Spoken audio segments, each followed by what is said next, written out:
Hi everyone, here's a video I made about how to properly pull a mane. As you can see, I've already pulled the very top part of this one before I started filming, and I'd like to preface this by saying that everyone likes their manes a little different. I personally like my manes shorter and well tapered, and I strongly dislike hiding long blunt tails for a number of reasons, primarily that it hurts my hands, can wreck the underside of a mane, and can make it harder to get the braids exactly where you want them. I've already pulled this mane twice over the last 6 weeks. It's as wide as it is long, and pulling it in stages will help ensure that it doesn't all grow back in at the same time. The key is to use only your fingers to pull. Never wrap the hair around a comb because it just breaks off the hair. I grab the longest hair, working in small sections, back comb it, and pull it out.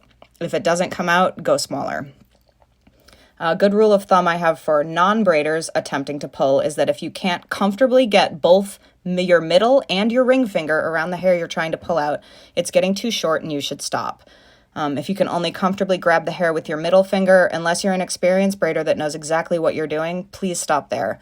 A common mistake I see is the middle of a neck being pulled and the top and bottom still being long and blunt, so make sure you pull the whole mane. I feel my way through the entire mane several times so I can correct any inconsistencies in thickness and length. Sometimes after pulling these to the desired thickness, you still need to shorten it. The best way to do this is by using an Oster 84 bottom blade, flat side facing you.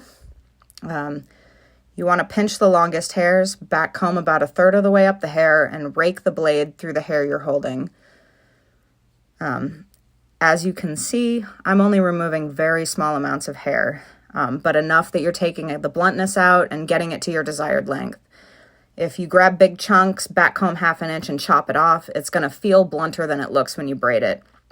And this type of shortening is really fine-tuning, so it should be left to the professionals. It would be really easy to get a mane too short if you don't know what you're doing. And if you don't have a blade, you can also use a comb and scissors. It's the exact same idea. Pinch the longest hair, back comb about halfway up the hair, and use the scissors in a ratting motion to remove the hair.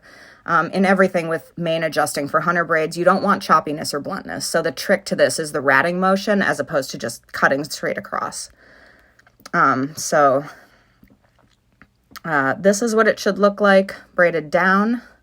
I twist to 10, which I think is pretty standard. Some of my friends twist to 11, but 10-11 is standard.